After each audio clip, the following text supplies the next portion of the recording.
पेरिफेराल nervous system जी कि कौन आम बॉडी प्रत्येक अंग प्रत्यंग को स्पाइनल कॉर्ड एवं आम जो ब्रेन सहित संजोग करे ता विषय आम डिस्कस कर आमर जो नर्भस सिस्टम चली ताकू ही आम कंटिन्यू करूँ। तो आज आम कौन कौन पढ़ा ताको डिस्कस कर दूँ।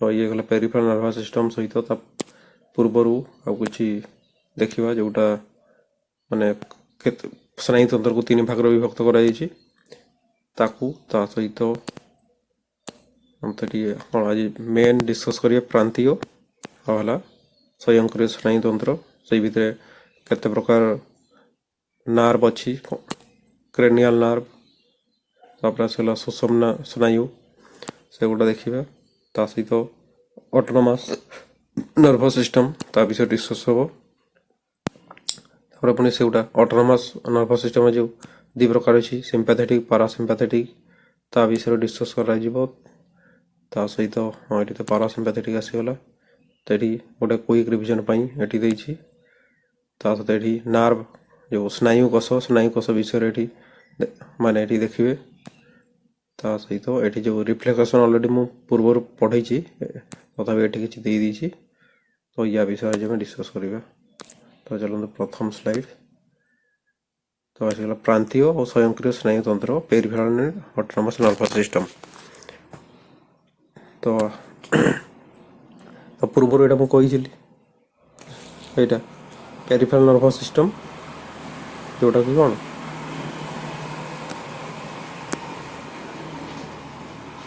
स्नायु तंत्र को 3 भाग विभक्त करा जाए।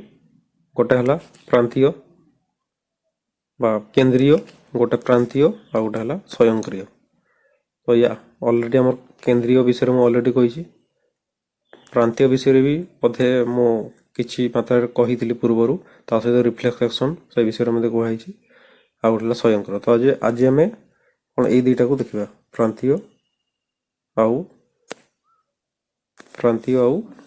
स्वयंक्रिय।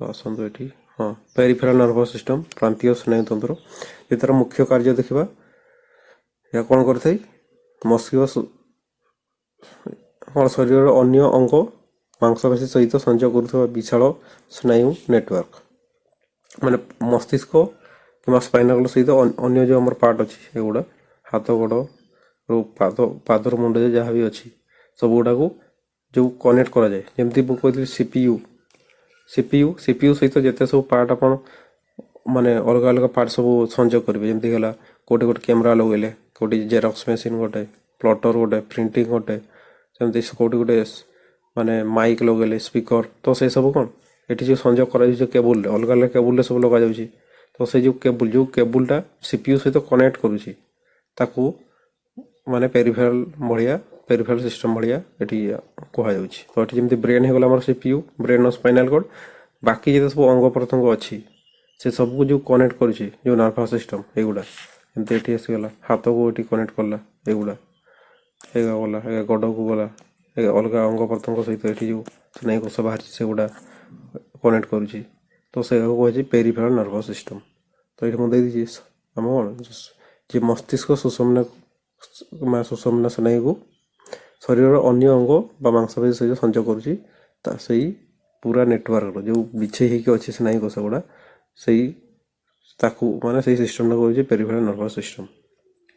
और तार जो मुख्य कार्य देखिए तार मुख्य कार्य होटा बाह्य जगत भौतिक शरीर मस्तिष्क मध्य जोगाजोगर माध्यम भाव कार्य करें माने से गोटे माध्यम माने एठी जोटा केबुल काम करते जो सीपीयू आउ कौन सी पेरिफेराल आप लगे थे माने माने कंप्यूटर सिस्टम रे से जो केबुल गुड़ा यूज है केबुल जो गोटे नेटवर्क बास ये से स्नायु ये बास ये केबुल जगह ये आम देहर कौन जो जिते सब नार्व सेल अच्छी ये गोटे देखिए नील कलर नार्व सेल अच्छी विषय कही तो से भाया जो माने स्नायु कोश गुड़िक चारिगड़ बिछे अच्छी बास तार नेटवर्क विषय आज पढ़ुचु आ सी ही कौन करे स्पाइनल कॉर्ड ब्रेन सहित कनेक्ट कर रखी थाए।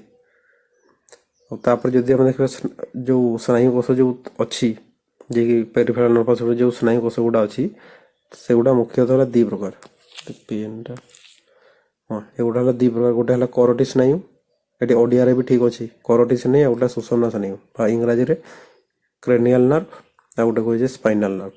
ତ ତାଙ୍କ ବିଷୟରେ ଦେଖିବ ସେଗୁଡ଼ା ପୁଣି କ'ଣ କ'ଣ ଅଛି ଯେ ଦେଖିବେ। ଗୋଟେ ହେଲା କରୋଟିଡ୍ ସ୍ନାୟୁ, ଦେଖ ସେଟା ହେଉଛି 12 ଯୋଡ଼ା ଥାଏ କରୋଟିଡ୍ ସ୍ନାୟୁ। ୟାକୁ ମନେ ରଖିବେ, ମୁଖ୍ୟତଃ ହେଲେ ୟାକୁ କରୋଟିଡ୍ ସ୍ନାୟୁ বা କ୍ରେନିଆଲ ନର୍ଭ ଯୋଉକି କ'ଣ 12 ଯୋଡ଼ା ଥାଏ। ଆଉ ଯଦି ଦେଖିବେ ସ୍ପାଇନାଲ ନର୍ଭ ଅଛି 31 ଯୋଡ଼ା, ୟାକୁ ଏଠି ମନେ ରଖିବେ। ତ କ୍ରେନିଆଲ ନର୍ଭ ହେଉଛି 12 ଯୋଡ଼ା, ଆଉ ସ୍ପାଇନାଲ ନର୍ଭ ହେଉଛି କୁଆଡ଼େ ପଡ଼ିଲା, କୁଆଡ଼େ ଗଲା ମୋ ସ୍ଲାଇଡ୍, ହଁ ଏଠି। ତ କ୍ରେନିଆଲ ନର୍ଭ 12 ଯୋଡ଼ା, ସୁଷମନା ହେଉଛି 31 ଯୋଡ଼ା। ତ ଯେଉଁ କ୍ରେନିଆଲ ନର୍ଭ ଅଛି ବା କରୋଟିଡ୍ ସ୍ନାୟୁ ଯାହାକୁ କୁହାଯାଉଛି, କରୋଟିଡ୍ ସ୍ନାୟୁ ପୁଣି କାହାକୁ କୁହାଯିବ? କରୋଟିଡ୍ ସ୍ନାୟୁ ଯିଏ ବ୍ରେନ୍ ସହିତ ଯେଉଁ ନର୍ଭ କୋଷ ଗୁଡ଼ା ବାକି ଅଙ୍ଗ ପ୍ରତ୍ୟଙ୍ଗକୁ ଯିଏ କନେକ୍ଟ କରୁଛି। ଯେମିତି ଏଠି ଏଇ ନର୍ଭ ଏଟା ତ ରହିଗଲା ବ୍ରେନ୍, ଇଏ ଆମର ବ୍ରେନ୍ ରହିଲା।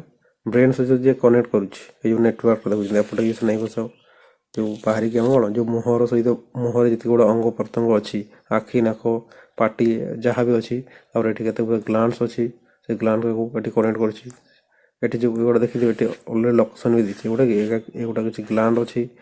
ତାପରେ ଏଠି ଆମର ଯେଉଁ ନାକ ପାଖରେ, ନାକର ତଳକୁ ଯଦି ସେଠି କିଛି ମସଲ ସେଠୁ କନେକ୍ଟ କରୁଛି, ଏଠି ମୁଣ୍ଡ କପାଳରେ କିଛି ଆଖି ସହିତ। ତ ଯେଉଁ ମାନେ ଯେଉଁ ନେଟୱାର୍କଟା ଅଛି ସ୍ନାୟୁ କୋଷମାନଙ୍କର ଯେଉଁ ଗୋଟେ ଜାଲ ଭଳିଆ ନେଟୱାର୍କଟା, ସେଗୁଡ଼ା ଯିଏକି ବ୍ରେନ୍ ସହିତ କନେକ୍ଟ କରୁଛି ତାକୁ ଅଛି କ୍ରେନିଆଲ ନର୍ଭ। ଆଉ କ୍ରେନିଆଲ ନର୍ଭ ଅଛି କେତେ 12 ଯୋଡ଼ା, ୟାକୁ ମନେ ରଖ। 12 ଯୋଡ଼ା ମାନେ 12 ଯୋଡ଼ା କେତେଟା ହେଇଗଲା, 2 ଯଦି ଗୁଣନ କରିଦେବ 24ଟି କିମ୍ବା 12 ଯୋଡ଼ା କହିପାରିବେ। ଆଉ ସେଇ ଭିତରୁ ଯଦି ଦେଖିବେ ସବୁଠୁ ଯେଉଁଟା ଛୋଟ ତାକୁ କୁହାଯାଏ ଟ୍ରକ୍ଲିୟର ବୋଲି କୁହାଯାଏ। ସବୁଠୁ ଛୋଟ ଟ୍ରକ୍ଲିୟର, ଆଉ ଯେଉଁଟା ମାନେ ବୃହତ୍ତମ ସ୍ନାୟୁକୋଷ ତାକୁ ହେଉଛି ଟ୍ରାଇଜେମିନାଲ। ୟାକୁ ମନେ ରଖିବେ।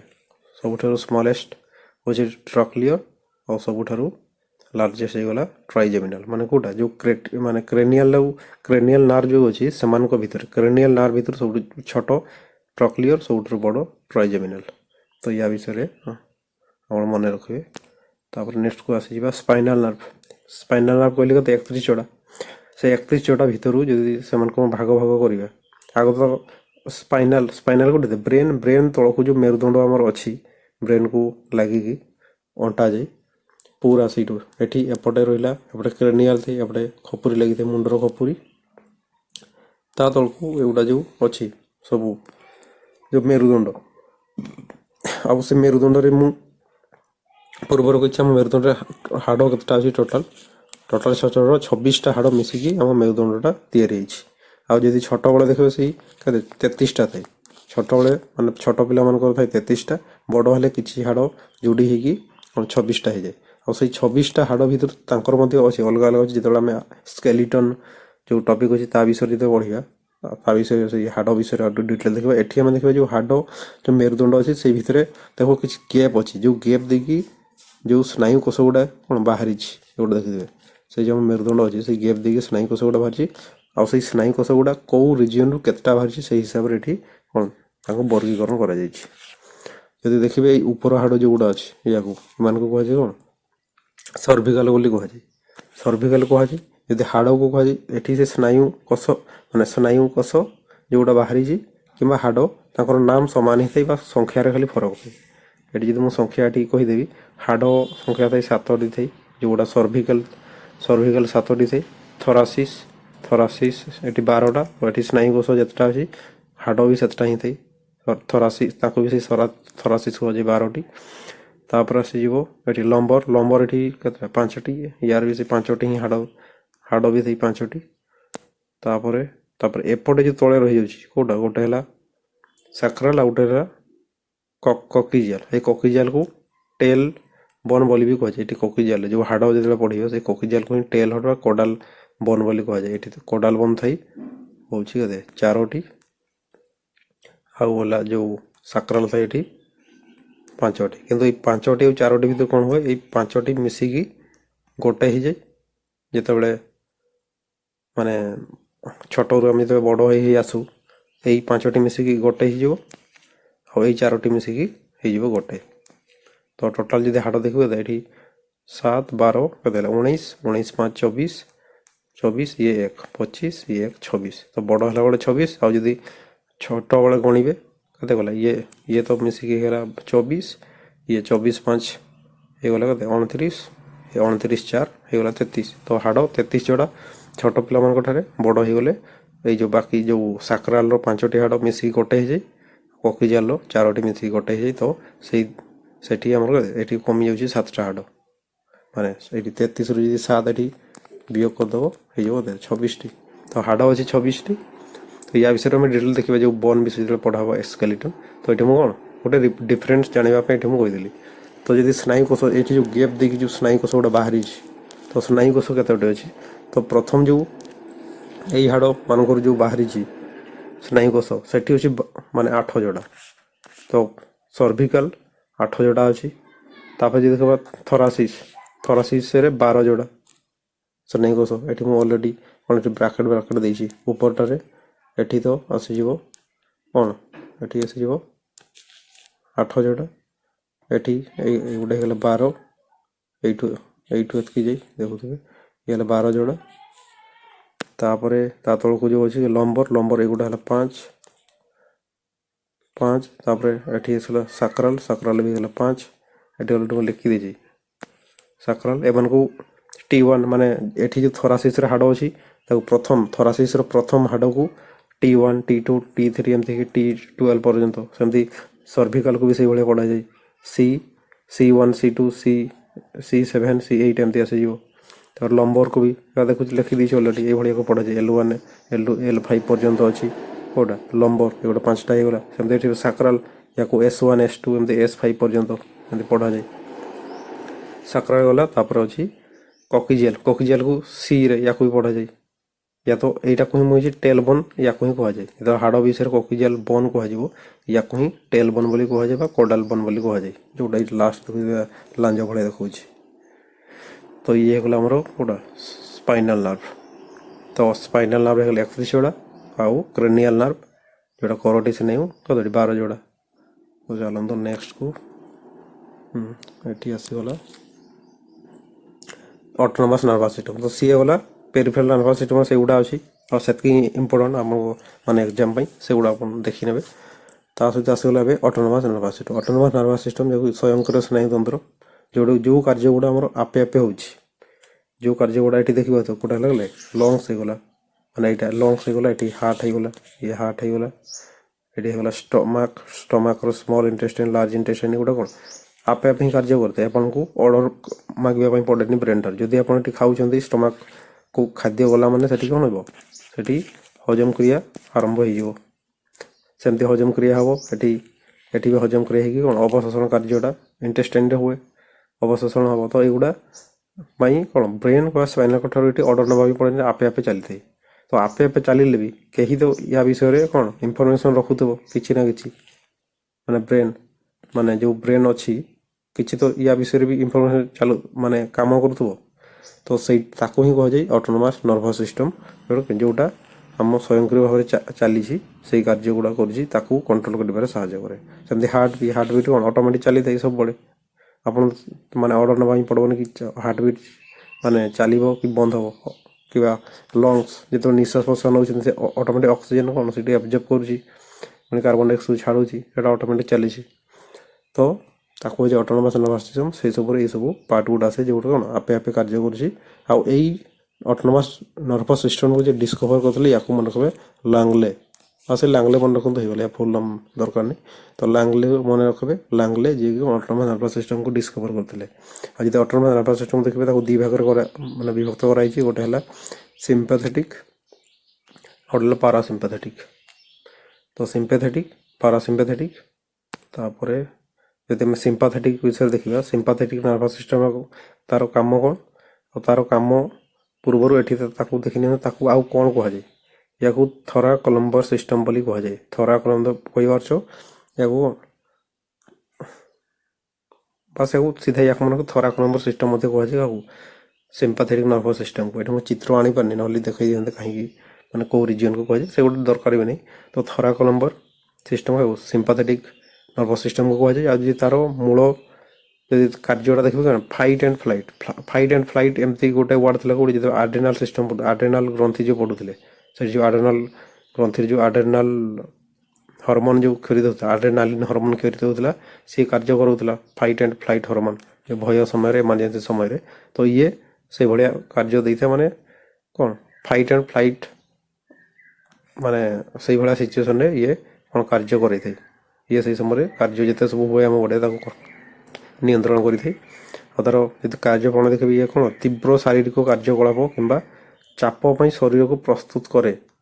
ଯେତେବେଳେ ସେଇ ସମୟରେ ଯେଉଁ ଆଡ୍ରେନାଲିନ୍ ହରମୋନ୍ କ୍ଷରିତ ହୁଏ ଆମ ବଡ଼ିକୁ କ୍ଷରିତ ହେଲା, କିନ୍ତୁ ସେଇ ସମୟରେ କି ଯେଉଁ ବ୍ରେନ୍ ଯେଉଁ ମାନେ କଣ୍ଟ୍ରୋଲ କରୁଥାଏ ସେଇ ସମୟରେ ବଡ଼ିକୁ, ସେଇ ସମୟରେ କ'ଣ ଏକ ଚାପ ହେଇଗଲା ଆଉ ସେଇ ସମୟରେ ଶାରୀରିକ କାର୍ଯ୍ୟକଳାପ ସେଇ ସମୟରେ ଶକ୍ତି ମସଲ୍ ଗୁଡ଼ିକୁ ବହୁତ ମାତ୍ରାରେ ଯାଏ, ଯିଏକି କ'ଣ ଆମକୁ ଦୌଡ଼ିବାରେ କିମ୍ବା ଲଢ଼େଇ କରିବାରେ ମାନେ ସାହାଯ୍ୟ କରେ।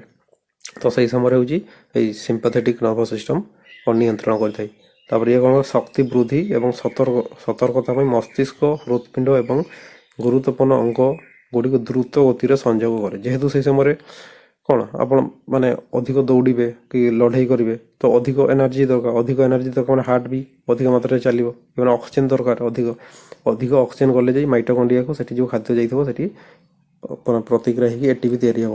ତ ବିନା ମାନେ ହାର୍ଟବିଟ୍ ବା ଲଙ୍ଗସ୍ ଯେଉଁଟା ଆସୁଛି ସେଠି କ'ଣ ବିନା ଯଦି ହାର୍ଟବିଟ୍ ଠିକ୍ସେ ମାନେ ସ୍ପିଡ଼ରେ ନ ଚାଲିଲା, ହାର୍ଟବିଟ୍ ଠିକ୍ସେ କି ପାଇଁ ମାନେ ସ୍ପିଡ଼ରେ ଚାଲିବା ଅର୍ଥ ଯେଉଁ ସବୁ ବ୍ଲଡ଼ ଯାଇଥିବ ଆପଣଙ୍କ ମାନେ ଯେଉଁ ସବୁ ଖାଦ୍ୟ ପଦାର୍ଥ ବ୍ଲଡ଼କୁ ଯାଇଛି ପମ୍ପ କ'ଣ କରେ ହାର୍ଟ ପମ୍ପ ଯେତେ ଜଲ୍ଦି କରିବ ସେତେ ଜଲ୍ଦି ଖାଦ୍ୟ ପଦାର୍ଥ ପ୍ରତ୍ୟେକ କୋଷକୁ ପହଞ୍ଚିବ ଆଉ ଜଲ୍ଦି ପହଞ୍ଚିବ।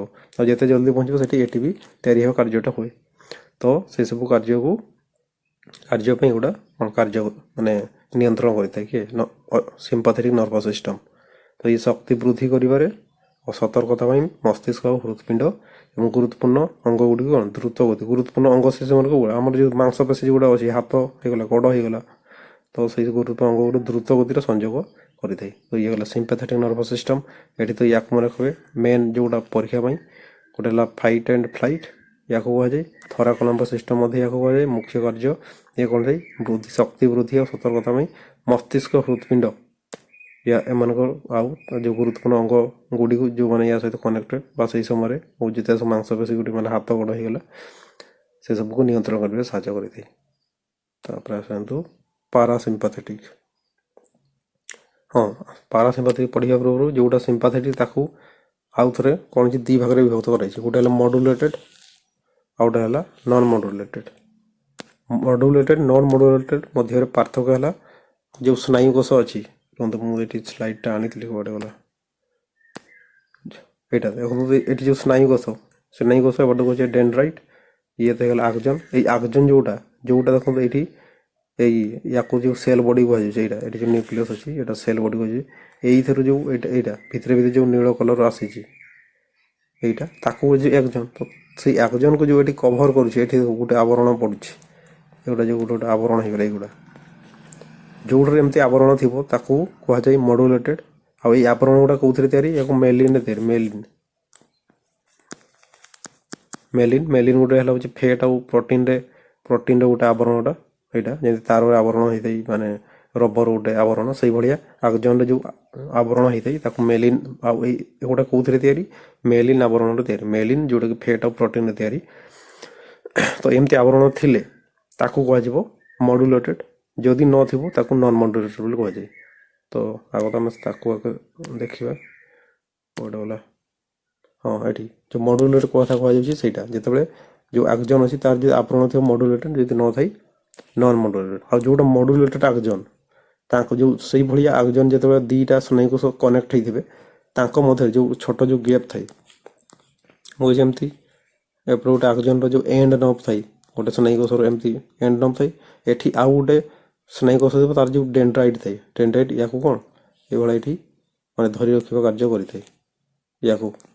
ୟା ଭିତରେ କନେକ୍ସନ୍ ହେବ, କିନ୍ତୁ ଏଠି କନେକ୍ସନ୍ ହେଲେ ମଧ୍ୟ କିଛି ଗ୍ୟାପ୍ ରହିଯାଏ, ଯାହାଫଳରେ ମୁଁ ଆକ୍ସନ୍ ଦେଖି ଯେଉଁଟା ଆସେ ସେଇଟା କିଏ ଆସେ ଇଲେକ୍ଟ୍ରିକାଲ୍ ସିଗ୍ନାଲ୍ ଆସେ। ଏଇଠି କହିଛି ଇଲେକ୍ଟ୍ରିକାଲ୍ ସିଗ୍ନାଲ୍ ଆସେ, କିନ୍ତୁ ସେଇଟା କ'ଣ ଏଠି ଯେହେତୁ ଗ୍ୟାପ୍ ଅଛି ଏଇଠାରୁ ଏପଟୁ ଯାଇପାରେନି। ତ ଏଠି ଗୋଟେ କେମିକାଲଟା କ୍ଷରିତ ହେଇଥାଏ, ସେଇ କେମିକାଲଟାକୁ କୁହାଯାଏ ଏସିଟିଲ୍ କୋଲିନ୍। ଏଠି ଯେଉଁଟା ଏସିଟିଲ୍ କୋଲିନ୍ ଗୋଟେ କେମିକାଲ କ୍ଷରିତ ହୁଏ, ଯିଏକି କ'ଣ ସେଇ ସିଗ୍ନାଲ୍ ଏଠି ଯେଉଁ ଆକ୍ସନ୍ ଦେଇକି ଆସିଥିବ ତାକୁ ପୁଣି ରିକ୍ରିଏଟ୍ କରିକି ଗୋଟେ ଆଗକୁ ଫରୱାର୍ଡ଼ कराइबारे साहाय्य करिଥାଏ माने सेई सिग्नल को आ गोटे स्नायु कोशକୁ ट्रांसफर କରିବା ସମୟରେ एसिटिल ବୋଲି ଗୋଟେ ଯୋଉ କେମିକାଲ ଅଛି ସେଟା କ୍ଷରିତ ହୁଏ ତାପରେ କ'ଣ ସିଗ୍ନାଲଟା ଆଉଥରେ ଆଗକୁ ଚାଲିଥାଏ ତ ସେଇଟା ହେଉଛି କୋଉଟା ଯୋଉଟା ମଡୁଲେଟେଡ ଆକ୍ସନ ସେଠି ହେଉଛି ଯୋଉ କେମିକାଲଟା କ୍ଷରିତ ହୁଏ ତା ସେ ହେଲା एसिटिल कोलिन ବୋଲି ମନେ ରଖିବ ୟାକୁ ଆଉ ଯୋଉଟା ନନ୍ ମଡୁଲେଟେଡ ଯୋଉଟା ଆବରଣ ନ ଥାଏ ସେଠି ଯୋଉ କେମିକାଲ କ୍ଷରିତ ହୁଏ ତାଙ୍କର ଯୋଉ ସ୍ନାୟୁ କୋଷ ମଧ୍ୟରେ ଯୋଉ ସିନାପ୍ସ ଅଛି ଆଉ ଏଇଟା ବି ମନେ ରଖିବ ଯୋଉ ଦିଟା ସ୍ନାୟୁ କୋଷ ଯୋଉଠି ସଂଯୋଗ ହୁଏ ଯୋଉ ଜଏଣ୍ଟଟାରେ ସଂଯୋଗ ହୁଏ ସେଇଟାକୁ ସିନାପ୍ସ ବୋଲି କୁହାଯାଏ ସିନାପ୍ସ ୟାକୁ ବି ମନେ ରଖିବେ ସିନାପ୍ସ ବୋଲି କୁହାଯାଏ ଆଉ ସେଇ ସିନାପ୍ସରେ କ'ଣ ହୁଏ ଯୋଉ ଏଠି ବୋଲି ଯୋଉ ମଡୁଲେଟେଡ ସ୍ନାୟୁ କୋଷ ହେଇଥିବ ସେଠି କ୍ଷରିତ ହବ ଯୋଉ କେମିକାଲଟା ଏସିଟିଲ କୋଲିନ ଆଉ ଯୋଉଟା ନନ୍ ମଡୁଲେଟେଡ ସେଠି ଯୋଉ କେମିକାଲଟା କ୍ଷରିତ ହୁଏ ତାକୁ ଯାଇ ସିମ୍ପାଥିନ ଆଉ ସେଟା କ'ଣ ହରମୋନଟା ବା କେମିକାଲ କହିପାରନ୍ତି ବା ହରମୋନ ବି କହିପାରନ୍ତି ତ ସେଗୁଡ଼ା କ୍ଷରିତ ହେଇଥାଏ ସେଇ ସିଗ୍ନାଲଟାକୁ ଆଗକୁ ଟ୍ରାନ୍ସଫର ମାନେ ଫରୱାର୍ଡ କରିବା ପାଇଁ ତ ଆସନ୍ତୁ ତାପରେ ପାରାସିମ୍ପାଥେଟିକ ଇଏ ଗଲା ଏଠି କୋଉଟା ଗଲା ହଁ ଏଠି ଗଲା ସିମ୍ପାଥେଟିକ ଦିଟା ପାର୍ଟ କହିଥିଲି ଗୋଟେ ମଡୁଲେଟେଡ ଗୋଟେ ନନ୍ ମଡୁଲେଟେଡ ସ୍ନାୟୁ କୋଷ ଅଛି ତା ବିଷୟରେ ଦେଖିଲେ ଏବେ ଆସିଯିବା ପାରାସିମ୍ପାଥେଟିକ ହେଲା ସିମ୍ପାଥେଟିକର ତାର ଅପୋଜିଟ ସେଠି ହେଲା କ'ଣ ଫାଇଟ୍ ଆଣ୍ଡ ଫ୍ଲାଇଟ୍ ଏଠି ହେଇଯିବ କ'ଣ ରେଷ୍ଟ ଆଣ୍ଡ ଡାଇଜେଷ୍ଟ ମାନେ ରେଷ୍ଟ ପୁରା ଶରୀରକୁ ଶାନ୍ତ କରିବ ଆଉ ଡାଇଜେସନ କ୍ରିୟାକୁ ବୃଦ୍ଧି କରିବ ଡାଇଜେସନ କ୍ରିୟାକୁ ଯେମିତି ବୃଦ୍ଧି କରିବ ଖାଦ୍ୟ ହଜମ ହେଲା ପରେ ପ୍ରତ୍ୟେକ କୋଷକୁ ପହଞ୍ଚିବ ଯେତେ ସବୁ ଗ୍ଲୁକୋଜ ହେଇଗଲା C6H12O6 ପ୍ରୋଟିନ୍ ହେଇଯିବ ଏସବୁ ପହଞ୍ଚିବ ଆମ ବଡ଼ିକୁ ଫ୍ୟାଟି ଏସିଡ ହେଲା ଫ୍ୟାଟି ଏସିଡ ସବୁ ମାନେ ଏଠି ପହଞ୍ଚିବ ମାନେ ଏଇଠୁ ଅବଜର୍ଭ ହବ ହଜମ କ୍ରିୟା ଯେମିତି ହବ କ'ଣ ଛୋଟ ଛୋଟ ଯୋଉ କଣିକାରେ ପରିଣତ ହେଇଯିବ ଯେତେ ସବୁ କାର୍ବୋହାଇଡ୍ରେଟ୍ ଥିଲେ ଗ୍ଲୁକୋଜରେ ପରିଣତ ହବ ପ୍ରୋଟିନ୍ ଗୁଡ଼ା ଯୋଉଗୁଡ଼ା ଥିବ କି ଏମିନୋ ଆସିଡରେ ପରିଣତ ହେଇଯିବ ପ୍ରୋଟିନ୍ ଥିଲେ ଏମିନୋ ଆସିଡରେ ପରିଣତ ହବ କ୍ଷୁଦ୍ରତମ କଣିକା ଏମିନୋ ଆସିଡ ଏଠି ହେଲା ଗ୍ଲୁକୋଜ ଆଉ ଗୋଟେ ହେଲା କି ଫ୍ୟାଟି ଏସିଡ ଏଗୁଡ଼ା ହଜମ କ୍ରିୟାରେ ଛୋଟ ଛୋଟ କଣିକାରେ ଆକ୍ଚୁଆଲି ଏଇଥିରେ ପରିଣତ ହୁଅନ୍ତି ତାପରେ ଏଇଗୁଡ଼ା ବ୍ଲଡ୍ ଦ୍ୱାରା ଶୋଷି ହେଇକି ପ୍ରତ୍ୟେକ କୋଷକୁ ଯାଏ ଆଉ ପ୍ରତ୍ୟେକ କୋଷକୁ ପହଞ୍ଚିଲେ ମାଇଟୋକଣ୍ଡ୍ରିଆକୁ ପହଞ୍ଚିଲେ ସେଠି କ'ଣ ହବ ଏଠି ବି ତିଆରି ହବ ତ ସେଇ କ୍ରିୟାଟାକୁ ଯୋଉ ଡାଇଜେସନ କ୍ରିୟାଟାକୁ ଇଏ କ'ଣ ବୃଦ୍ଧି କରିଥାଏ ଆଉ ବଡିକୁ ଶାନ୍ତ କରିବାରେ ଏଠି ଯେମିତି ଶୋଇଲା ବେଳେ ବଡିକୁ ଶାନ୍ତ ହେଇକି ଥାଏ ତ ଶାନ୍ତ କରାଇବାରେ ଆଉ ଡାଇଜେସନ କ୍ରିୟାକୁ ବଢ଼େଇବାରେ ଇଏ ସାହାଯ୍ୟ କରିଥାଏ ଏ ଯଦି ପ୍ରାଥମିକ କାର୍ଯ୍ୟ ଦେଖିବ ଏକ ଶକ୍ତି ସଂରକ୍ଷଣ ହେଉଛି ଅଲରେଡି ଏଗୁଡ଼ା ହଜମ ହେଲା ପ୍ରତ୍ୟେକ ଯୋଉ ମାଇଟୋକଣ୍ଡ୍ରିଆକୁ ଯିବ ସେଠି ଶକ୍ତି ତିଆରି ହେବ ତ ଯାହାଫଳରେ ଶକ୍ତି ସଂରକ୍ଷଣ ହେବ ତାପରେ ହେଲା ଶରୀରକୁ ଶାନ୍ତ ଏବଂ ସ୍ୱାଭାବିକ ଅବସ୍ଥାକୁ ଫେରାଇ ଆଣିବା ପାଇଁ ଏହା କ'ଣ ମାନେ ଏଇଟା ଅନୁକମ୍ପା ତନ୍ତ୍ରର ପ୍ରଭାବକୁ ହ୍ରାସ କରେ ଏଇଟା ମୁଁ ଓଡ଼ିଆରେ ଆକ୍ଚୁଆଲି ଅନୁକମ୍ପା କୁହାଯିବ କି କ'ଣ ସେଟା ଚେକ୍ କରିନେବେ ଟିକେ ଅନୁକମ୍ପା ମାନେ ସେଇ ମାନେ ସିମ୍ପାଥେଟିକ ଯୋଉଟା ସିମ୍ପାଥେଟିକ ନର୍ଭସ୍ ସିଷ୍ଟମ ଆଉ ଏଇଟା ହେଲା ପାରା ଅନୁକମ୍ପି ଓଡ଼ିଆରେ ଲେଖା ହେଇଛି ୟାକୁ ଚେକ୍ କରିଦେବେ ମୋତେ ଡାଉଟ୍ ଲାଗୁଛି ୟାକୁ କିନ୍ତୁ ଇଂଲିଶଟା ଠିକ୍ ଅଛି ତ ସିଏ ହେଲେ ସିମ୍ପାଥେଟିକର ୟାର ଅପୋଜିଟଟା ଯୋଉଟା ପାରାସିମ୍ପାଥେଟିକ ତ ତାର ଯୋଉ ପ୍ରଭାବ ଯାହା ବି ପଡ଼ିଥାଏ ତାର ଇଏ ବିପରୀତ କାର୍ଯ୍ୟ କରିଥାଏ ସେଠି ତ ମାଂସପେଶୀକୁ ଅଧିକ କାର୍ଯ୍ୟ ମାନେ ଶକ୍ତି ପ୍ରଭାବିତ ହେଇଥାଏ ଅଧିକ କାର୍ଯ୍ୟ କରିବା ପାଇଁ ସେ ସମୟରେ ଏଠି କିନ୍ତୁ କ'ଣ ବଡ଼ିକୁ ଏଥର ଶାନ୍ତ କରିବା ଟିକେ ସାହାଯ୍ୟ କରେ ଆଉ ମୁଖ୍ୟ ପ୍ରଭାବ ଯଦି ଦେଖିବେ ହୃଦ ସ୍ପନ୍ଦନ ହ୍ରାସ କରେ ସେଠି କ'ଣ ହାର୍ଟବିଟ୍ ବଢ଼େଇ ଦେଉଥିଲା ଏଠି କ'ଣ ହେବ ଏଠି ହାର୍ଟବିଟ୍କୁ କମେଇବ ଏବଂ ପରେ ପାକସ୍ଥଳୀ ତଥା ଆନ୍ତରିକ କାର୍ଯ୍ୟକ୍ଷମତା ବୃଦ୍ଧି କରେ ପାକସ୍ଥଳୀର କାର୍ଯ୍ୟ ବଢ଼େଇବ ଆନ୍ତରିକ କାର୍ଯ୍ୟ ମାନେ ସେ ଇଣ୍ଟେଷ୍ଟାଇନ୍ କଥା କହୁଛି ଏଇଟା କ୍ଷୁଦ୍ରାନ୍ତର ବୃହାନ୍ତର ଯୋଉ କ୍ଷୁଦ୍ରାନ୍ତର ହିଁ କ'ଣ କରିଥାଏ କ୍ଷୁଦ୍ରାନ୍ତର ହିଁ ଅଛି ଯିଏକି ଖାଦ୍ୟ ହଜମ ହେଲା ପରେ ଯୋଉ ଶୋଷଣ କାର୍ଯ୍ୟ ଏଠି ହେଇଥାଏ ତ ତାର କାର୍ଯ୍ୟକୁ ସେ ବଢ଼େଇଥାଏ ଯାହାଫଳରେ ଅଧିକ ମାତ୍ରାରେ ଶୋଷଣ ହେଇକି ପ୍ରତ୍ୟେକ କୋଷକୁ ଯିବ ଏବଂ ଏଠି ବି ତିଆରି ହେବ ତ ଇଏ ଗଲା ଆମର ପାରାସିମ୍ପାଥେଟିକ ତାପରେ ହଁ ଏଠି କିଛି ଦେଇଦେଇଛି ଗୋଟେ କ'ଣ ଡିଫରେନ୍ସ ଜାଣିବା ପାଇଁ ଯଦି ଅବସ୍ଥା ଦେଖିବେ ଇଏ ହେଲା ସଂଘର୍ଷ ପଳାୟନ ଯୋଉ ଫାଇଟ୍ ଆଣ୍ଡ ଫ୍ଲାଇଟ୍ ସେଇ ସିଚୁଏସନରେ ଏଇଟା କାର୍ଯ୍ୟ କରିଥାଏ ନିୟନ୍ତ୍ରଣ କରେ ସେଇ ସମୟରେ ଇଏ କିନ୍ତୁ କ'ଣ କରେ ବିଶ୍ରାମ ବଡ଼ିକୁ ରେଷ୍ଟ ରଖିବା ଆଉ ଯୋଉ ପରିପାକ କ୍ରିୟାକୁ ବଢ଼ାଇ ଯାହାଫଳରେ ଆମେ ଆଉ ଯାହାଫଳରେ ସେଠି କ'ଣ ଶକ୍ତି ସଂରକ୍ଷଣ ହୁଏ ଏଠି ଆଉ ଏଠି କିନ୍ତୁ କ'ଣ ଶକ୍ତି ଖର୍ଚ୍ଚ ହେବ ଯେହେତୁ ଆପଣ ଅଧିକ ମାତ୍ରାରେ କାର୍ଯ୍ୟ କରିବେ ଦୌଡ଼ିବେ କି ଫାଇଟ୍ କରିବେ ଶକ୍ତି ଅଧିକ ଦରକାର ଶକ୍ତି ମାନେ ଏଟିପି ଯୋଉ ତିଆରି ହେଇଥିବ ସେ ଏଟିପିଟା ଭାଙ୍ଗିକି ଏନର୍ଜିରେ ପରିଣତ ହେବ ମୁଁ କହୁଛି ଏଟିପିଟାକୁ ଶକ୍ତି କୁହାଯାଏନି ଏହାକୁ ଶକ୍ତି ମୁଦ୍ରା ବୋଲି କୁହାଯାଏ ଶକ୍ତି ଷ୍ଟୋର ହେଇକି ଏଟିପିଟା ଯେତେବେଳେ ଭାଙ୍ଗିବ ଏଡିପି ପ୍ଲସ୍ ପି ବା ଇନଅର୍ଗାନିକ ମାନେ ଫସଫେଟ୍ ଯେତେବେଳେ ହେଇଯିବ ସେତେବେଳେ ଏଟିପି ମାନେ ଏନର୍ଜି ବାହାରେ ଏନର୍ଜି ସେଇଠି ସମୟରେ ଖର୍ଚ୍ଚ ହୁଏ କିନ୍ତୁ ଏଠି କ'ଣ ଏଟିପି ତିଆରି ହେବ ଯେତେ ସବୁ ଖାଦ୍ୟ ମାନେ ପ୍ରତ୍ୟେକ ସବୁ ପହଞ୍ଚିବ ହଜମ ହେଲା ପରେ ସେଗୁଡ଼ା ଏଟିପି ତିଆରି ହେଇକି ଥିବ। ଏଠି ବି ତ ତିଆରି ହୁଏ, ଏଠି ବି ଖର୍ଚ୍ଚ ହବ। ତ ଏଠି ଶକ୍ତି ସଂରକ୍ଷଣ ହୁଏ, ଏଠି ହେଲା ମାନେ ଶକ୍ତି ଖର୍ଚ୍ଚ ହୁଏ। ତାପରେ ଏଠି କ'ଣ ଇଏ ବୃଦ୍ଧି ପାଏ ସେଇ ସମୟରେ। ଆଉ ସିମ୍ପାଥେଟିକ୍ ହରମୋନ୍ ଯଦି ସେଇ ସମୟରେ ଯଦି ତାର ମାନେ ହାର୍ଟବିଟ୍ଟା ଦେଖିବେ, ହାର୍ଟବିଟ୍ ଏଠି ବୃଦ୍ଧି ପାଏ, କିନ୍ତୁ ଏଠି ହାର୍ଟବିଟ୍ଟା କ'ଣ କରେ, ଇଏ ହ୍ରାସ କରେ। ତାପରେ ପରିପାକ କ୍ରିୟା, ହଜମ କ୍ରିୟା କ'ଣ କରିଥାଏ, ଇଏ ତ ଏଠି ମାନେ ବନ୍ଦ କରେଇବ ଏଇ ସମୟରେ, କିନ୍ତୁ ଇଏ ହଜମ କ୍ରିୟାକୁ ବୃଦ୍ଧି କରେଇବ। ଏଠି ହଜମ କ୍ରିୟାକୁ କାହିଁକି ବନ୍ଦ କରେ କି ମାନେ ଏନର୍ଜି, ସେ ସବୁ ଏନର୍ଜି ଲଗେଇଦିଏ ମସଲ୍, ଯେତେ ସବୁ ସେଇ ସମୟରେ ଯାହା ଯେଉଁ ମସଲ୍ ଗୁଡ଼ା ଦରକାର, କେବଳ ସେଇ ମସଲ୍ ଗୁଡ଼ାକୁ ମାନେ ସବୁ ଏନର୍ଜି ଦେଇଦିଏ, ଏଇ ବାକି ଗୁଡ଼ା ବନ୍ଦ କରିଦିଏ। ତ ଏଠି ବନ୍ଦ କରାଇ ଏଠି କିନ୍ତୁ କ'ଣ କରିବ, ଯେତେବେଳେ ବଡି ଶାନ୍ତ ହେଇଯିବ, କୁଆଡ଼େ ପଡ଼ିଲା, ଯେତେବେଳେ ବଡି ଶାନ୍ତ ଅବସ୍ଥାକୁ ଆସିବ, ସେ ହଜମ କ୍ରିୟାକୁ ଏଠି ବଢ଼େଇବ। ତ ଦୁଇଟା ଅପୋଜିଟ୍ ଟାଇପ୍ର। ତ ଇଏ ଗଲା ସିମ୍ପାଥେଟିକ୍, ପାରାସିମ୍ପାଥେଟିକ୍। ତାପରେ ସେ ସ୍ନେହକୋଷ, ଏଠି ଯେଉଁ ମୁଁ କହୁଥିଲି, ୟାକୁ ତ କୁହାଯାଏ ସେଲ୍ ବଡି କୁହାଯାଏ। ଏଇଟା ଯେଉଁ ନୀଳ କଲର୍, ଏଇଟା ସେଲ୍ ବଡି। ସେଲ୍ ବଡି ପରେ ଏଠି ଯେଉଁ ବାହାରିଛି ଦେଖିବେ ଚେର ଭଳିଆ, ଏଗୁଡ଼ା ତ କୁହାଯାଏ ଡେଣ୍ଡ୍ରାଇଟ୍ କୁହାଯାଏ। ତାପରେ ଇଏ ତ ହେଲା ନିଅଷ୍ଟି, ଏଇଟା ନ୍ୟୁକ୍ଲିୟସ୍ ସେଲ୍ ବଡିର। ଇଏ ହିଁ କ'ଣ, ଏଇ ନିଅଷ୍ଟି କଣ୍ଟ୍ରୋଲ କରେ ଏଇ ଗୋଟେ ନର୍ଭ ସେଲ୍କୁ। ତ ପ୍ରତ୍ୟେକ ସେଲ୍ରେ କ'ଣ ନିଅଷ୍ଟି ଅଛି, ଯିଏକି ତାର ମାନେ ହେଡ୍ ଭଳିଆ କାମ କରିଥାଏ, ଯିଏ କଣ୍ଟ୍ରୋଲ କରେ। ତାପରେ ଏଇଠୁ ଯେଉଁଟା ବାହାରିଛି, ଏଇଟା ଯେଉଁ ଯାଇଛି, ୟାକୁ ଆକ୍ସନ୍। ଆଉ ଆକ୍ସନ୍ର ଗୋଟେ ଗୁଣ ଅଛି, ଆକ୍ସନ୍ର ଯଦି ଏଇଠାରୁ ପୁରା ଏଇଠୁ ଏତିକି ଯାଇ ଯଦି ଦେଖିବେ, ଇଏ କ'ଣ ହୁଏ, ତାର ଯଦି ଡାଇମିଟର ଦେଖିବେ, ଡାଇମିଟର ସମାନ ଥାଏ, ୟାକୁ ମନେ ରଖିବେ। ତାର ଯେଉଁ ଡାଇମିଟର ସମାନ ଥାଏ, ଏଇଠାରୁ ଯେଉଁ ଆରମ୍ଭ ହେଉଛି ଏତିକି ଯାଏ।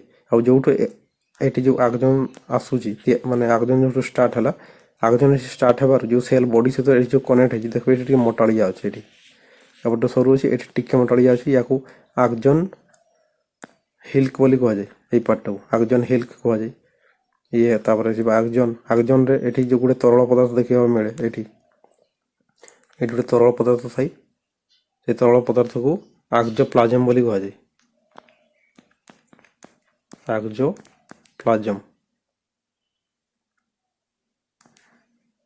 ଆକ୍ସୋପ୍ଲାଜମ ବୋଲି କୁହାଯାଏ। ଏଠି ଯେଉଁ ତରଳ ପଦାର୍ଥ ଥାଏ, ଯେମିତି ମସ୍ତିଷ୍କରେ କହିଛି ସେରିବ୍ରାଲ ସ୍ପାଇନାଲ ଫ୍ଲୁଇଡ୍ ଥିଲା, ସେଇଭଳିଆ ଏଠି ବି ଗୋଟେ ଥାଏ, ଯିଏକି ଆକ୍ସୋପ୍ଲାଜମ। ତାପରେ ଏପଟେ ଆସିଯିବ, ଏଗୁଡ଼ା ଦେଖାଯାଏ ମାନେ ଯେଉଁଠି ଜଏଣ୍ଟ ହୁଏ, ଏଇ ଜଏଣ୍ଟ ଏରିଆଟାକୁ ସିନାପ୍ସ କୁହାଯାଏ ହେଲା। ଏଇ ଜଏଣ୍ଟ ଏରିଆଟାକୁ ସିନାପ୍ସ ମାନେ ଗୋଟିଏ, ଏଠି ସ୍ନାୟୁ କୋଷର ଗୋଟେ ଏଣ୍ଡକୁ ଗୋଟେ ଏଣ୍ଡ ନବ୍ ବୋଲି କୁହାଯାଏ। ଏଗୁଡ଼ା ଯେଉଁ ଛୋଟ ଛୋଟ ଅଙ୍କୁର ଭଳିଆ, ଏହାକୁ କୁହାଯାଏ ଏଣ୍ଡ ନବ୍ ବୋଲି କୁହାଯାଏ ଏମାନଙ୍କୁ, ଏଣ୍ଡ ନବ୍। ଆଉ ୟାକୁ କୁହାଯାଏ ଟେଲୋଡେଣ୍ଡ୍ରିଆ ବୋଲି କୁହାଯାଏ। ଏଠି ଯେଉଁଗୁଡ଼ା ଥିଲା କ'ଣ, ଏଠି ଡେଣ୍ଡ୍ରାଇଟ୍, ଏଠି ହେଉଛି ଏମାନଙ୍କୁ କୁହାଯାଏ ଟେଲୋଡେଣ୍ଡ୍ରିଆ।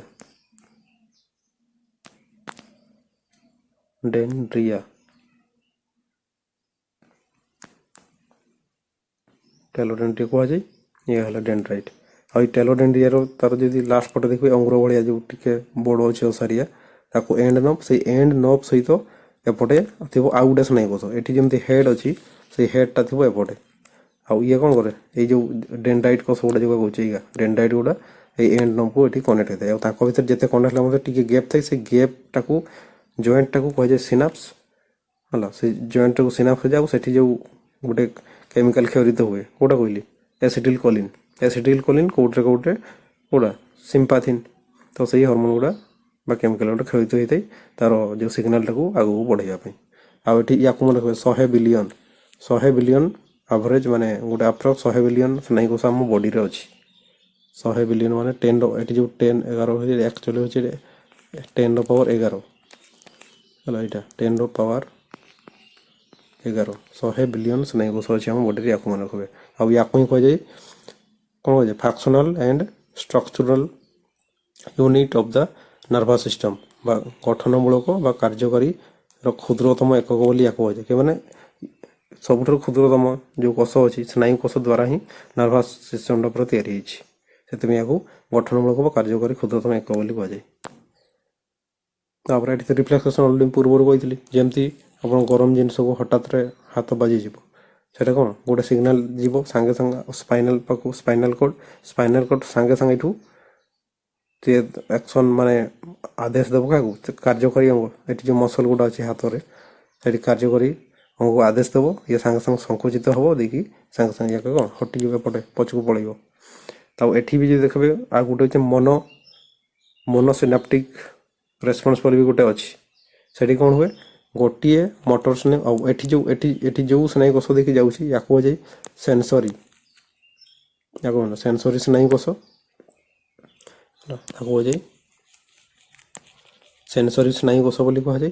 ଆଉ ଯେଉଁ ମାନେ ସେନ୍ସରି ସ୍ନାୟୁ କୋଷରେ ଏଠି ସିଗ୍ନାଲ ଗଲା କୋଉଠି ସ୍ପାଇନାଲ କର୍ଡ ପାଖକୁ ଆସୁଛି, ଏଠି ତ ଆସୁଛି, କିନ୍ତୁ ଏଠୁ ଯେଉଁ ଅର୍ଡର ବାହାରିବ, ଏଠି ଯେଉଁ ବାହାରିବ କ'ଣ, ଆଉ ବାହାରିକି ଯେଉଁ ମସଲ୍ସକୁ ଯିବ ତାକୁ କୁହାଯାଏ ମୋଟର ସ୍ନାୟୁ, ବା ୟାକୁ ସଂଜ୍ଞାବହ ସ୍ନାୟୁ ଓଡ଼ିଆରେ କୁହାଯାଏ ସଂଜ୍ଞାବହ ସ୍ନାୟୁ। ଓଡ଼ିଆରେ ସେନ୍ସରିକୁ ନା ୟାକୁ କୁହାଯାଏ ଆଜ୍ଞାବହ, ୟାକୁ ଆଜ୍ଞାବହ ସ୍ନାୟୁ କୋଷ କୁହାଯାଏ ମୋଟର ସ୍ନାୟୁକୁ। ଆଉ ଏଠି ହେଲା ଯେଉଁଟା ସେନ୍ସରି ତାକୁ ବୋଧେ କୁହାଯାଏ ସଂଜ୍ଞାବହ, ୟାକୁ ଟିକେ ଚେକ୍ କରିନେବେ ଓଡ଼ିଆରେ, ୟାକୁ ସଂଜ୍ଞା ଥିଲା ବୋଧେ, ଏଠି ସଂଜ୍ଞାବହ ସ୍ନାୟୁ କୋଷ ଯେଉଁ ସେନ୍ସରି, ସେନ୍ସରି ସ୍ନାୟୁ କୋଷ, ଇଏ ହେଲା ମୋଟର ସ୍ନାୟୁ କୋଷ। ମୋଟର ସ୍ନାୟୁ କୋଷରେ ହେଲା ଏଠି ସ୍ପାଇନାଲ କର୍ଡରୁ ସେଇ ଅଙ୍ଗ ନିର୍ଦ୍ଦିଷ୍ଟ ଅଙ୍ଗକୁ ଏଠି ଆଦେଶ ଯିବ, କିନ୍ତୁ ଯେଉଁଟା ସେନ୍ସରି ସ୍ନାୟୁ କୋଷ ସେଠି ଯେଉଁ ଆମର ଇନ୍ଦ୍ରିୟ ଗୁଡ଼ା ଅଛି, ଯେମିତି ଚର୍ମ, ଆଖି, ନାକ, ଜିଭ, ତାପରେ ଆଉ ଗୋଟେ ଅଛି ନାକ ପରେ ଜିଭ, ଯେତିକି ଗୁଡ଼ା 5ଟା ଇନ୍ଦ୍ରିୟ ଅଛି, ସେଠି ଯେଉଁ ଇନପୁଟଟା ଯିବ, ମାନେ ଯାହା ସବୁ ବ୍ରେନ୍କୁ ଇନପୁଟ କରାଯିବ, ଯେମିତି କମ୍ପ୍ୟୁଟରରେ କ'ଣ କିପ୍ୟାଡ଼ ଦ୍ୱାରା ଯାହା ବି ଲେଖିବେ କିପ୍ୟାଡ଼ ଦ୍ୱାରା ଇନପୁଟ କରାଯାଏ, ତ ଇନପୁଟ ହୁଏ ସେନ୍ସରି ସ୍ନାୟୁ ଦ୍ୱାରା, ଆଉଟପୁଟ ମାନେ ବ୍ରେନ୍ ଯେତେବେଳେ ଆଦେଶ ଦେବ ସେତେବେଳେ ୟୁଜ୍ ହେଇଥାଏ ମୋଟର ସ୍ନାୟୁ। ଏହାକୁ ମନେ ରଖିବେ। ଏଠି ଆମେ ତ ଅଲରେଡ଼ି ପୂର୍ବରୁ କହିଛି, ଏଠି ଏହାର ମୁଖ୍ୟ କାର୍ଯ୍ୟ ଦେଖିବେ ମସ୍ତିଷ୍କ କଷ୍ଟ ଅନୁଭବ କରିବା ପୂର୍ବରୁ, ମସ୍ତିଷ୍କ କଷ୍ଟ ଅନୁଭବ କରିବା ପୂର୍ବରୁ, ଆରେ କୁଆଡ଼େ ପଡ଼ିଲା, ମସ୍ତିଷ୍କ କଷ୍ଟ ଅନୁଭବ କରିବା ପୂର୍ବରୁ ବିପଦରୁ ରକ୍ଷା କରିବା, ଏଇଠି ବିପଦରୁ ରକ୍ଷା କରିବା ପାଇଁ ସୁଷୁମ୍ନା କାଣ୍ଡ ଦ୍ୱାରା ଏହି ତ୍ୱରିତ ପଦକ୍ଷେପ ପରିଚାଳିତ ହୋଇଥାଏ। ମାନେ ଆପଣ ଏଠି କଷ୍ଟ ଲାଗିବା ପାଇଁ ଦିଅନ୍ତି, ଯେମିତି ଦେଖିଲେ ନିଆଁରେ ହାତ ପଡ଼ିଛି, ବିପଦ ଅଛି, ସାଙ୍ଗେ ସାଙ୍ଗେ ସ୍ପାଇନାଲ କର୍ଡ ଆକ୍ଟିଭ୍ ହେଇଯିବ, ସାଙ୍ଗେ ସାଙ୍ଗେ ଅର୍ଡର ଦେବ, ଏଠି ମାଂସପେଶୀ ଗୁଡ଼ା ସଂକୁଚିତ ହେଇକି ପଛକୁ ଟାଣିଦେବ, ଏଠି ବ୍ରେନ୍କୁ ବି ଜାଣିପାରିବନି, ଆଉ କଷ୍ଟ ବି ଜାଣିପାରିବନି, ଯେହେତୁ ବହୁତ ସଡନ୍ଲି ଆକ୍ସନଟା ହୁଏ। ତ ୟାକୁ କୁହାଯାଏ ରିଫ୍ଲେକ୍ସ ଆକ୍ସନ। ଏଠି ଆଉ ଥରେ ଦେଇ ସ୍ନାୟୁତନ୍ତ୍ର ହେଉଛି ଜୈବିକ ଇଞ୍ଜିନିୟରିଂ ଏକ ଅଦ୍ଭୁତ କୃତି। ଚାଲୁ ଏଠି ପ୍ରାନ୍ତୀୟ ସ୍ନାୟୁତନ୍ତ୍ର, ମସ୍ତିଷ୍କ ଓ ବାହ୍ୟ ଶରୀର, ଯେଉଁ ମସ୍ତିଷ୍କ ଓ ବାହ୍ୟ ଶରୀର ମଧ୍ୟରେ କ'ଣ ଯୋଗାଯୋଗ ପାଇଁ ଗୋଟେ କ'ଣ ବନ୍ଧ ଭଳିଆ କାର୍ଯ୍ୟ କରୁଥାଏ, ସେତୁ ଭଳିଆ। ଆଉ ଏଠି ସ୍ୱୟଂକ୍ରିୟ କିଏ କେଉଁ ଭଳିଆ କାମ କରିଥାଏ, ଇଏ କ୍ରମାଗତ ଭାବରେ ଆମର ଯେଉଁ ଆଭ୍ୟନ୍ତରୀଣ ଶାରୀରିକ ଭାରସାମ୍ୟ ବଜାୟ ରଖିଥାଏ। ଯେମିତି ଅଭ୍ୟନ୍ତରୀଣ ଯାହା ଯାହା ଆମ ବଡି ଯେଉଁଗୁଡ଼ା କ'ଣ ହୃତ୍ପିଣ୍ଡ ହେଇଗଲା, ପାକସ୍ଥଳୀ, ହାର୍ଟ ହେଇଗଲା, ହାର୍ଟ, ତାପରେ କ'ଣ ଷ୍ଟମାକ୍ ହେଇଗଲା, ତାକୁ ଦେଖିବେ ଷ୍ଟମାକ୍ ଆସିଗଲା, ଇଣ୍ଟେଷ୍ଟାଇନ୍ ହେଇଗଲା, ଏଗୁଡ଼ା କ'ଣ ଆପେ ଆପେ କାର୍ଯ୍ୟ ସବୁ କରୁଛି, ଲଙ୍ଗସ୍, ତ ଏମାନଙ୍କୁ ହେଉଛି ସ୍ୱୟଂକ୍ରିୟ ମାନେ ଯେଉଁ ସ୍ନାୟୁତନ୍ତ୍ର ଏମାନଙ୍କୁ ନିୟନ୍ତ୍ରଣ କରିଥାଏ। ତ ଇଏ ଆମର ହେଇଗଲା ପେରିଫେରାଲ୍ ନର୍ଭସ୍ ସିଷ୍ଟମ୍ ଆଉ ଅଟୋନମସ୍ ନର୍ଭସ୍ ସିଷ୍ଟମ୍। ତ ଏଠି ନର୍ଭସ୍ ସିଷ୍ଟମ୍ ଆମର ଶେଷ ହେଉଛି। ତ ନେକ୍ସଟ କ୍ଲାସ୍ ଯେତେବେଳେ ଆସିବ ସେଠି ଆମେ କେଉଁଠି ଆଉ ଗୋଟେ ଅଲଗା ନୂଆ ଚାପ୍ଟର ଦେଖିବା। ତ ଆଜି କ୍ଲାସ୍କୁ ଆମେ ଏଇଠି ଶେଷ କରୁଛୁ।